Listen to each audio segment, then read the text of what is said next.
Hello guys, welcome back to my YouTube channel. Ang dini nontonमोना मोनसे गोदान video लानानै फैबाय। स' नोंथांमोना आं भिडिअखौ नायलांगोन होननानै आं आसा खालामबाय।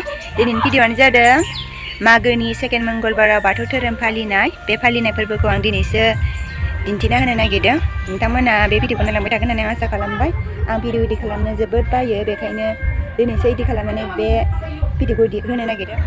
नोंथांमोना आंनि भिडिअखौ नायलांगोन होननानै आं आसा खालामबाय। नायलांबाय थादो। बाथौ सानखालि केकखौ नाय समायना रमायना रंगिना जोंना गाबजों समायफ्लेहोबाय। जिरायगासिनो नै फुंनि समाव आरो फुजानि सिगाङाव जों खामानि मावनाय बियो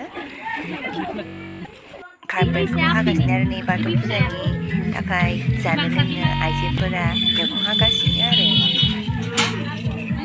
खस्थ' नांखादों बिथिं साहा फुदुंदों आरो नै आबै बुरिया केसारि बानायनो थाखाय बायदिसिना रुगासिनो। आरो हासाखौनो रायलायनो रोंखाया नै जा रायलायखायो जाखाया हासा रायलायनायानो।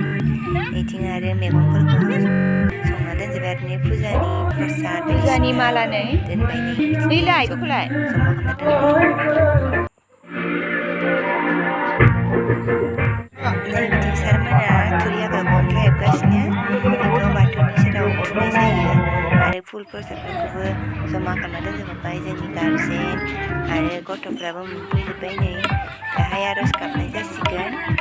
जोंनिया फुजा होनाया फिसा बानायनाय जाबाय, बारा गिदिर नङा। गावनि गोसो गोथारजों बिबानो मोनो, बेखायनो जोङो गोसो गोथारै इसोरखौ आर'ज गाबहोनांगौ। दा जोङो नै फुजा होगासिनो। नै बिथिं गथ'फोराबो आर'ज गाबनानै फुजा होगासिनो। आङो फुजानि बाथ्रा एसेबां बारा मिथिया, बेखायनो आंनि बुंनाय आरो फुजा होनायफोरा माबाफोर गोरोन्थि जादोंब्ला निमाहा होदो नोंथांमोना। स' थेंक इउ, नायलांबाय थादो आंनि भिडिअखौ। आं एसेबां बुंबाय थाला।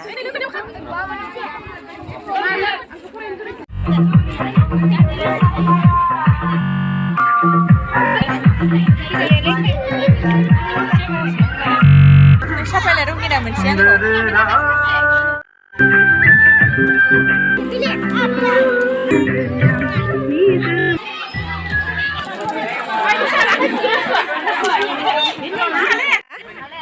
kawan ay kamera